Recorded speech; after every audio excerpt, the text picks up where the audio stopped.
empathy and the customer centricity, and being able to put that external person in the room whenever you're talking about anything. Product managers, I think that do very well have that ability.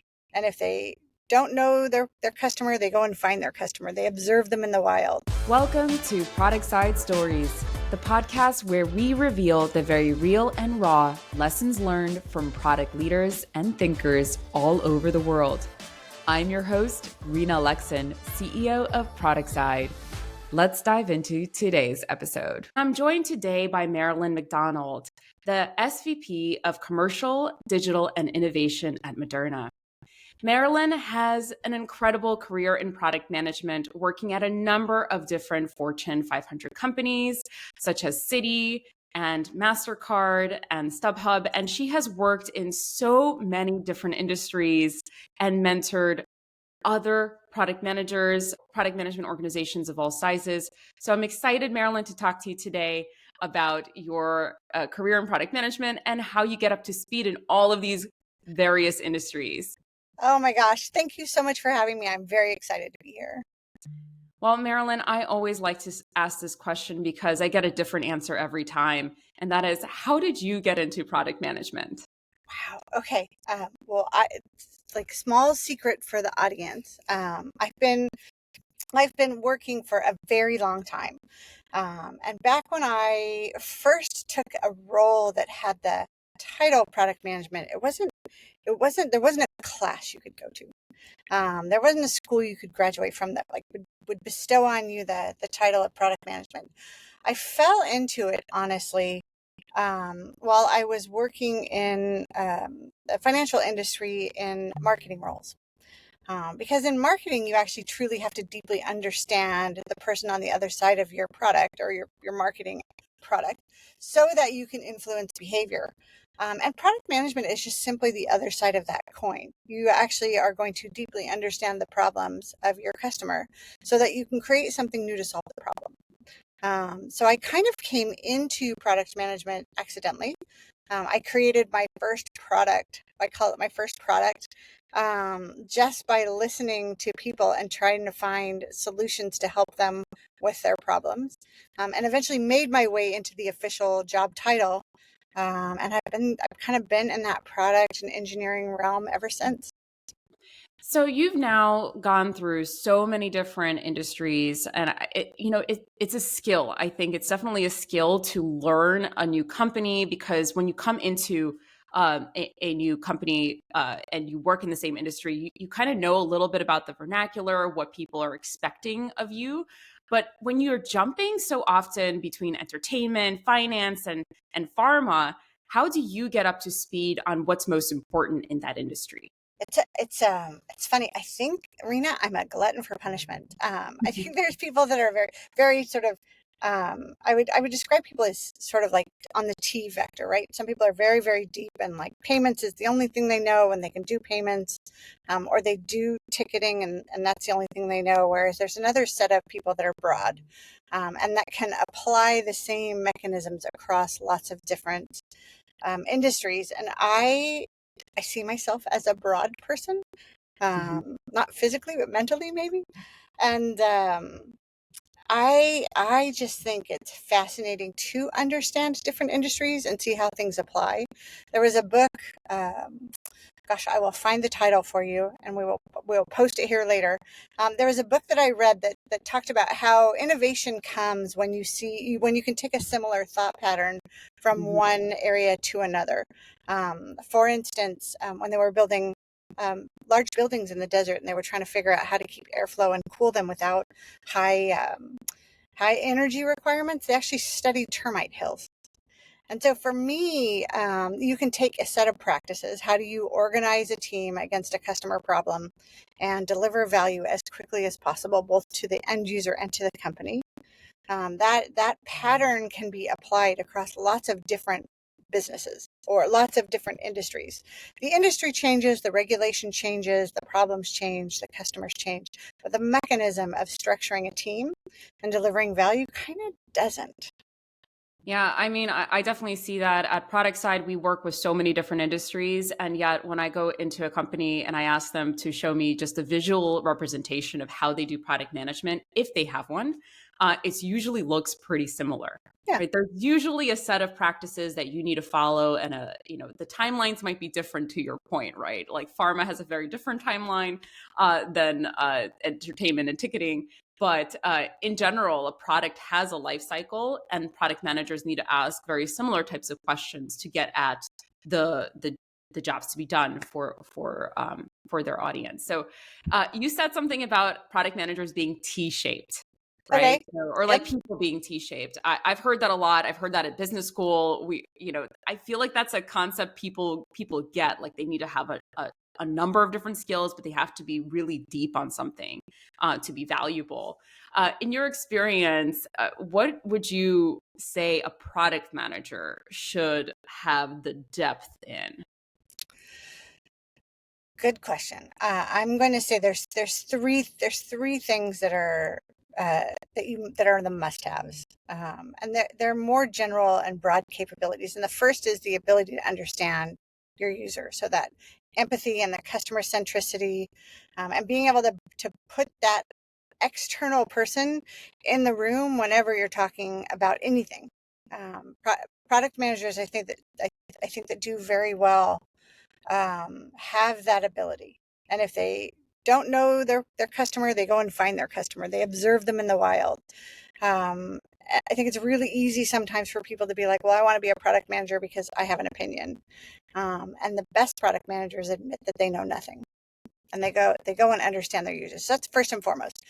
The second is, can you create something known out of ambiguity? We don't know if there's a business problem here. We don't know if the problems we're solving. We don't know if the customer wants it solved. And we don't know if now is the right time for this company to solve that problem. So you as the product manager have to figure all that out. You have to take all of these unknowns and actually get everybody to certainty that this is the right thing to solve. It's the right thing to solve now. We know how we're going to measure success, and we understand the investment we're going to make in this area to get the right outcome. And the third is, can you just get stuff done? You need to have all of those pieces and be able to drive for results. So I know that wasn't like exactly like probably the T, but those are the skills I think that are foundational and fundamental. And then you can have a payments background, or you can have a app background, or you can have a ticketing background, and those things can be sort of like your general industry T strengths. So, Marilyn, none of those T strengths are domain expertise, right? And that's kind of like the hot topic right now. I've talked to different product leaders who have. I've heard it both ways. I've heard some product leaders say that when they're hiring right now, they're putting domain expertise as one of the top things that they're looking for. And then others, similar to what you're talking about right now, are saying, I'm really looking for someone who's curious, who understands basic product management, has a product mindset, and who's proactive, who Yep. I don't have to then micromanage to make sure that they're getting their work done. Like that's really important too. And given that in your own career you jumped from industry and industry, you didn't necessarily have domain expertise, and so when people were hiring you, they didn't qualify that as their top requirement. So how do you think about that? Or what would you say to product leaders who are saying, no, I really want somebody who really gets the nuances of my industry? I think it depends on the life cycle of your company. And that's my thesis. Most of the places that I've found myself are either in the throes of change, transformation, are either trying to do something new and different, or they're a younger company that just isn't as static. So I think when you get a very established organization that's big and it's known, you may want the domain expertise, because your organization is unlikely to change very much. You're pretty static. You're probably in a maturing a product area. I think if you're smaller or more dynamic or in a state of change, the responsibilities and the roles and the direction that you might take with a product are a little more flexible. They're a little less known. And I think in those instances, my preference is to have people that can flex to meet the problem. Because I think if you get someone that's a deep domain expert, you're going to end up with a pretty known solution. So like, What are you after? What does the company need? What does your team need? Interesting. So it basically almost depends on not just the maturity of the company, but where are they in terms of innovation? Yeah. So are they trying to develop something that's well known? And actually that, in reflecting some of the people that I talked to where they've really said domain expertise is really important. You're right. It's almost like they were trying to build something that they already had in their heads and they just wanted somebody to do it for them. Yeah. Yeah. And I think the sort of like, that Ansoff matrix, like if it's a known product with a known customer, like you kind of know what you want. Yeah. That's fair. Okay. But now, for people who are switching careers or switching industries, what have you learned about what are some of the steps that you take to get up to speed on an industry? Well, I think this is terrifying. This is a terrifying question. I tend to run to the biggest problem areas. Like that's my favorite. If it's easy and it's known and it's contained and there's not a high degree of risk, it's kind of not my favorite place. So when I switch industries, I'm really looking for a place to sort of broaden my mind. So I will learn everything I can about the leaders of the organization because leaders set the tone for the company. Right? You can think you understand an industry, but if you don't understand the company you're walking into, you might make some tragic mistakes. Then you need to understand the environment which they operate under, like what are the regulations, who are they regulated by, what are the challenges, and then you go to the customer problems. It's the same. It's exactly the same as any other product management skill. And you would think that maybe I could just go study the competitors, but I've always been of the mindset that it's not necessarily a good thing to just do what everybody else is doing. 'Cause you don't know how successful that was. You don't know how much they invested in that set of features or if it returns value. Maybe they're a huge company and they don't have to worry about resources and money, and so they can toss a lot of money down that drain and build something that people kind of use but doesn't really solve a problem. So I'm very much understand the environment, understand the users and their problems, and that's Okay. where I think innovation comes in. So I tend to agree with you. I mean, all of the context around your company, including the competitors, that's important information, but it shouldn't really guide your decision making. Yeah, The decision making, and I think you're right that you really have to get a good sense of who are the leaders and how do they operate, yeah, because that really tells you as a product leader what your role is going to be. yeah, And how does a company really view product management? Are they viewing you as a center for innovation and guidance, or they're trying to get you to do the thing yeah. that they want done, right? So that's also really important. Okay. All right. So I have heard over and over again when talking to especially B2B product managers in regulated industries that they're constantly having trouble talking to the customer, so the actual end user. And you've mentioned it now a few times that you really need to go and talk to your customer, and I 100% agree. In these kinds of regulated industries, have you heard, I mean, you lead product teams. I'm sure you've heard this before. What kind of advice or solution do you offer for product managers who have a hard time talking to their customer? I will tell you that having been in a lot of different regulated industries now, I've heard that. Oh no, you can't possibly talk to the user. And I think my question is always why? Why?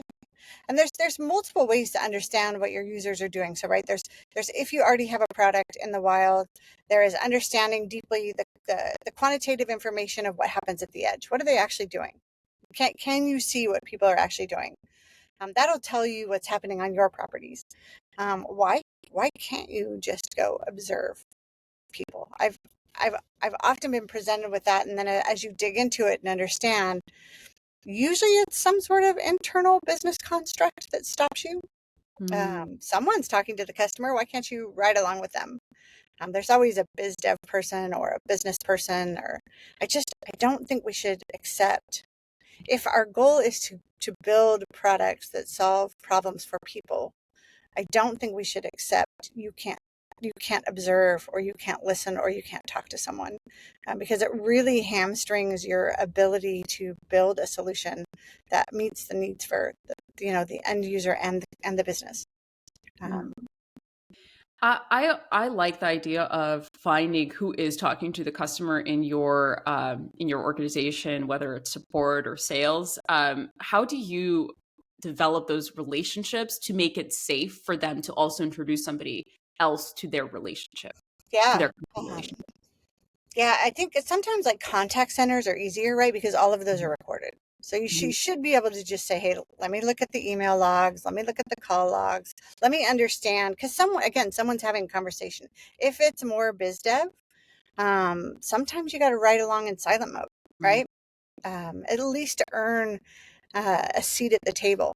And then I've seen things like customer councils work really well, even in regulated entities. I would say, especially in regulated entities, where you handpick a subset of customers that represent who you want to serve in the future, and then you get together with them annually and have a conversation about what you're thinking from a roadmap, what's impacting them, how are they thinking about the business, what are their new challenges, yes or no. And obviously legal plays a large part in setting the disclaimers for the meetings, but all of these things are possible and happen.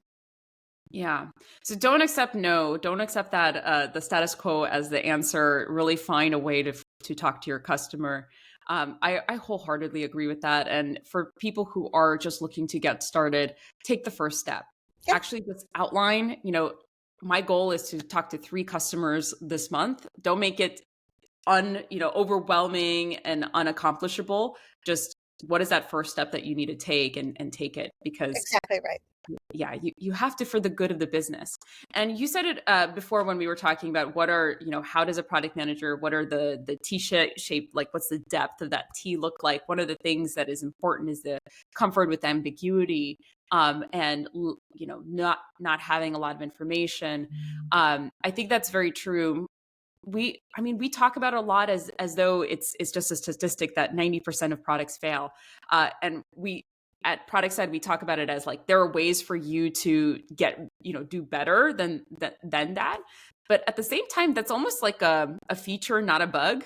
I think that there's a lot of products that we don't have a lot of information about, and we have to run experiments, we have to get context, we have to think, is this possible? And then we only learn whether or not it's valuable, whether it's viable or feasible, and all of that, and then whether or not it can attain product market fit.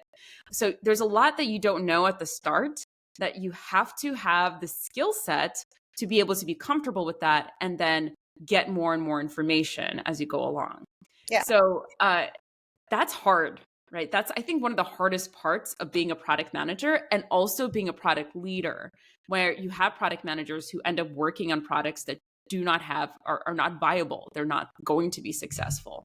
So when you are in this situation and you're working with a product manager, say that, has a lot of potential, but is working on a product that they should really, they should listen to the data and they should make a different decision. Have you been in those situations? Like, how have you guided or coached product managers in those situations? I think product managers need to fall in love with the problem, not the product, because the product's going to change. Once the product is out, the problem's going to change. That's how you maintain product market fit. So, what is the problem you're trying to solve and for who? And how do you love that problem so much that the product actually becomes secondary? And that means, every single day you're talking about the human who has a problem. You don't care about the button or the thing. And in fact, if you're sort of holding on tightly enough to the product and loosely, or sorry, to the problem and loosely enough to the product, the product manager should be able to say, I actually think the problem has changed. Mm, And I think we should start to explore this other tangent and or vector. Maybe my shiny object is not the right thing. Maybe my app is not the right solution. Maybe we've moved on. And that is difficult, especially when you're new at product management, right? Like you have your little engineering team, you built a little app, you're like so proud of like the metrics and you're so deep in the metrics and like proving that your thing is working. yeah. And I think that's how you I don't want to be sort of like the huge fan of Josh Seiden and Jeff Gothelf, but this is where we get to outcomes. Like, what is the outcome we're trying to drive? And what if you approached it 3 different ways instead of just one? What if we didn't like marry you to one? What if we tried to marry you to the problem? Yeah, well, these are the types of courageous conversations that as a product leader you have to have. Mhm. And when you're joining and kind of going back to the initial topic, which is how do you get up to speed in new industries and how do you join new companies? You mentioned that you go after some of the biggest problems.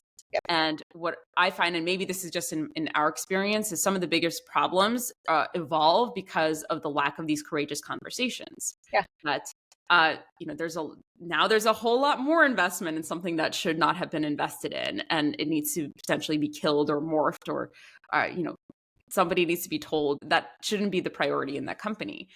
What kinds of are these the kinds of problems that you are drawn to, or are there other kinds of problems, or how do you make that, like, maybe I should even kind of walk back and say, how do you even make an assessment of where you should focus your time? Yeah.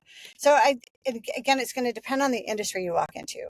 But ultimately, at the end of the day, you should understand the major mechanics Mhm. of your business. Like, let's just be like super simple and say, how about a company that sells something? Well, they have to acquire people. So there's a whole science around how do I get someone to know that we exist? How do I get them to engage with my thing? How do I get them to purchase? How do I get them not to return? How do I get them to be loyal? Like there are, and I try to frame it on the customer activity versus like technical domain expertise. That will come later, right? Because I'm a firm believer in Conway's law as well. But how do you frame these things in terms of customer impact? And then the question ultimately is, how much am I willing to spend to acquire? And then how do I look at this whole area of stuff from a total cost of ownership perspective? Because it costs me money to have people in the building, to have licenses, to have engineers. Like there's compute. There's a whole set of costs that aggregate up into this thing that we're going to call acquire. And it better return on investment. And it's not just, hey, I went and spent money with an ad agency and I got 20 clicks. It's like, what is the definition of this actual problem space, and how do I sort of draw this line together? And that will tell you at the highest level if you're over investing or under investing in a space. And then you can sort of take the next level down. Okay, so for convert, what does that look like? What does convert need to look like? What are the teams and people I have in this space? What are the products that sort of serve that? And if you sort of look at this arc from end to end, right, because nothing is in silos, you're setting it up in silos so you can get teams focused on an outcome. But then once you look at it from end to end, it better make pretty good business sense. And typically when you just start at that highest level and say, how much am I investing in each sort of large activity, you'll find spaces where we've totally overinvested. And you'll find spaces where we've totally underinvested. And so we're actually not seeing things flow through the business the way they should, because we're not treating everything as important and as part of the same ecosystem. So can I repeat that back? Because what I Yes. heard is very interesting. So you essentially you start with the customer journey with your company, and again, identify first all of the different customer touch points from before when they're becoming aware. Like you basically follow the sales funnel almost, essentially, and then you take a look at each of these touch points and say, what is the business investing Mm-hmm. into each of these touch points, and then what are we getting for this Yep. investment? And okay, so that's really interesting. How easy is it for you to find like high quality information across these touch points? Like, how long does this actually take? It depends on where you're walking into. And I'll tell you, in some instances, it takes time. You can get a rough idea, right? You can get a sort of a scale of, especially if there has been product in the building. If you're walking into somewhere where a product's nascent, it's going to be different because people are just doing stuff, trying to get stuff done. But if you've had product in the building, you probably have teams, you probably have some idea of outcome.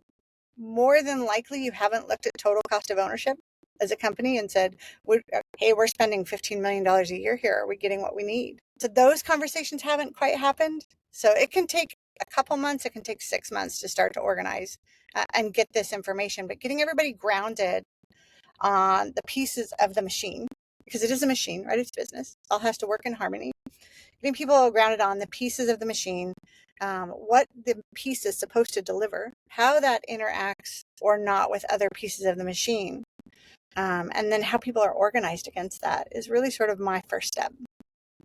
When you go through this analysis and let's say you find out, okay, we've been making some bad decisions, right? We're Yeah. underinvesting, overinvesting.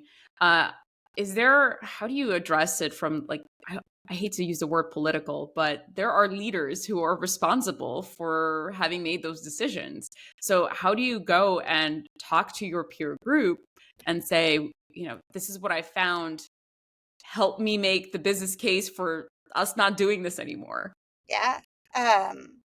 Well, I mean, I guess I've been really fortunate in the last few roles is that I'm usually given a space, right? I will run product and engineering for a pretty large space. But there are times when you're saying, hey, we're spending $15 million on this. I don't think it's giving the business anything.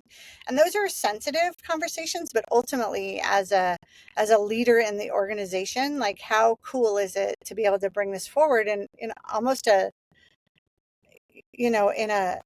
the leadership team to say, I have a new way to look at this. I have a new way to look at data and how we invest people and time. Because, right, businesses invest people and time in lots of things. And I've noticed, I don't think we're not getting the same return in investment A as we are in investment B. And oh, by the way, investment C is totally underfunded. And I think if we fund that, we should expect, 1x, 2x, 5x. And again, depending on where your company is from a life cycle stage or how aggressive they are, they may be looking for a 1.5 return. But in a lot of cases, they're looking for 5, 8, 10x return on investment. And in those cases, I think taking the total ROI look at this, and then this allows you as a product and engineering organization to start to experiment because you have a problem space. You understand where you fit in the life cycle. You need to chase a 5x return. Your button doesn't matter. The 5x return does. And so you get the company and the individuals, the product and the engineers actually really focused on how do we innovate? What does 5x look like here? Should we be doing something radically different? Are we approaching this the wrong way? And it really frees the team to innovate. And that's actually when a team is psychologically safe, understands their big goal, like they have a big the big hairy goal, and they feel safe to innovate. That's usually when the coolest things happen. Those are when I've seen the moments of brilliance that sort of like really unlock unexpected products that you never would have thought of. Okay, but that's something that you have to build towards as a product leader, right? Sure. So like this concept of psychologically safe, even taking a look at your team when you're entering a product leadership role, you're often given a team.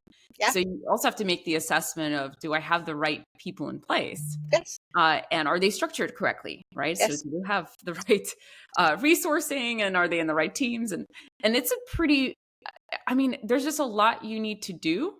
Mhm. So I find in talking to different product leaders about their first 90 days, a lot of them have a very structured approach and usually starts with, I have a whole lot of people interviews at the beginning. Is that your approach, or Yeah. what do you do to get up to speed? Yeah, I mean, I think that the first 30 days are about information ingestion. Like, Mhm. how much information can you possibly consume in 30 days, right? So, who are your people? What are your problems? What do they think is working? What do they think is not working? What do they think the goals are? Do you have the metrics? Where are you from a financial perspective, etc.? Like, where does leadership want you to go? You're just sucking in information. The second 30 days are really, the first half is sort of like putting your thesis together. Here's what I think. Here's how I think it's going to work. Here's what I think the first step is going to be. The second half is codifying that. So Mhm. within your second 30 days, you kind of have a plan. And your last 30 days is organizing to execute. So as you're exiting day 80, 90, everybody knows what's going on. And there's a ton of communication that has to happen in there, right? Think about when you're changing an organization, people need context. Right. So there needs to be clear messaging. There has to be a clear why. You have to have your objectives. People need to be informed. You need to have a picture with your goals that are printed out and stuck everywhere. Like everybody all the way down needs to know what's going on. So the first 90 are like, they're not boring. And it really sets the tone. Now I'll tell you, like, certainly in an industry that is fast moving, and in a company that is nascent and evolving quickly, that first 90 days plan, like that's only going to last 12 months. Mm-hmm. The person and the team that you set up on month one, if the company and the products evolve fast enough, it's not going to be the right structure for the second year. And so you need to be prepared to sort of make those shifts over time. My personal preference is to I call them seismic shifts, right? I'd rather come in once every 9 to 12 months and make a shift than make changes all the time. I think there's change fatigue, and you're really trying to balance that psychological safety for the team.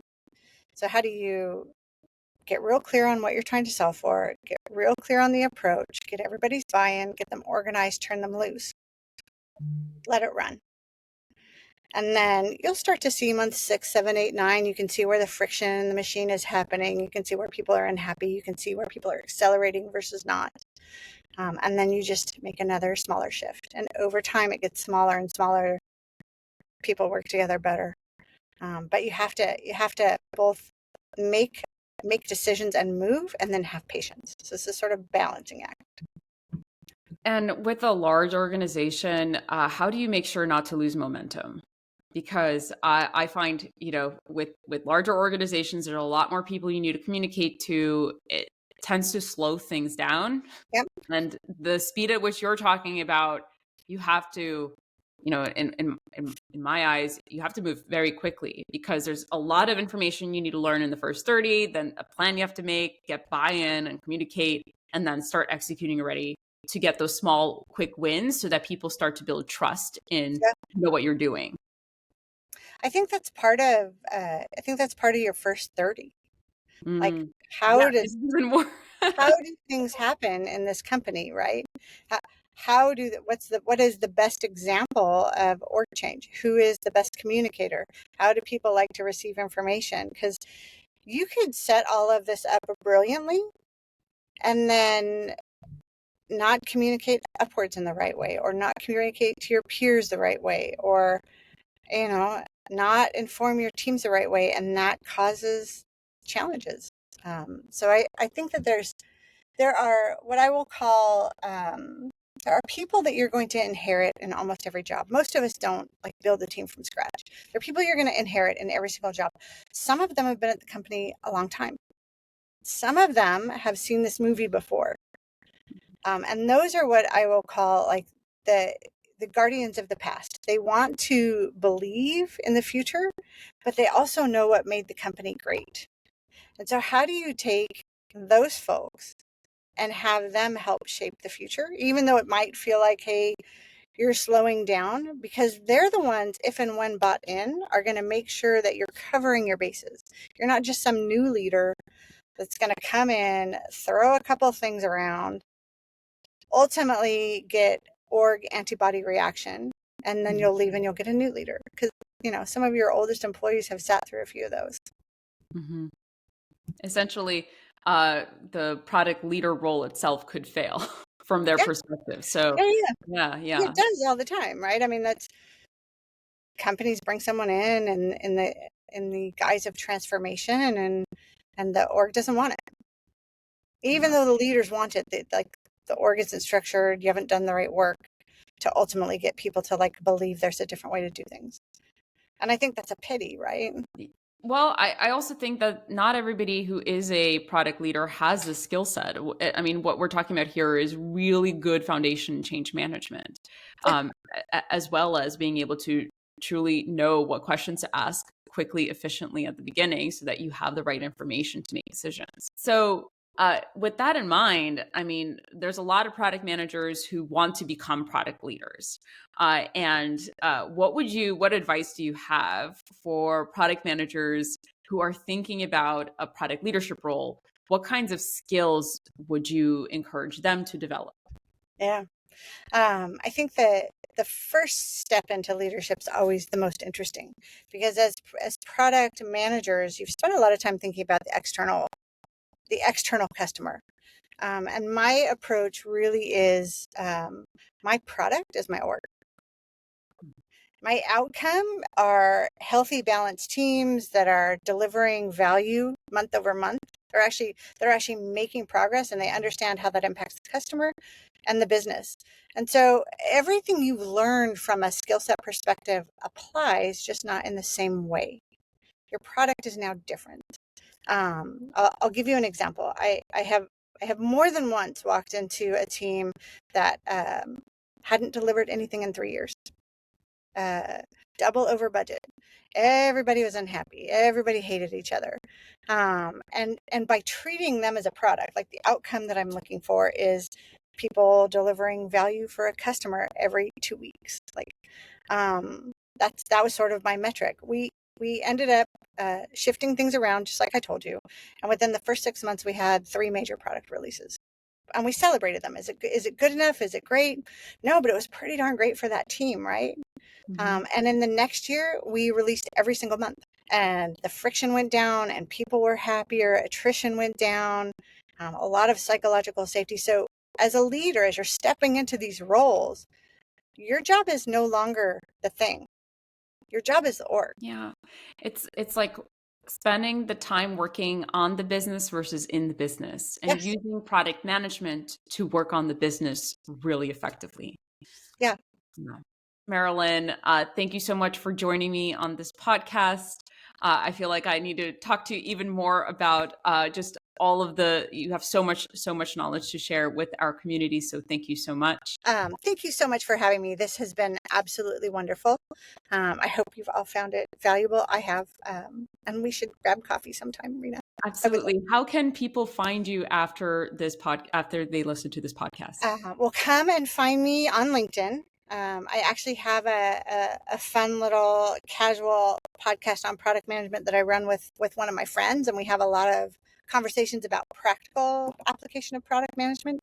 A lot of snark, a lot of side eye, and a lot of fun. But you can also just find me on LinkedIn. That's the best place. Thank you for tuning into Productside Stories. I hope today's insights inspire you and propel your product journey forward. Remember, every challenge is a lesson waiting to be learned. And you can also visit us at productside.com for more free resources like webinars, templates, playbooks, and other product wisdom repackaged for you. I'm Rena Lexon, and until next time, keep innovating, keep leading, and keep creating stories worth sharing.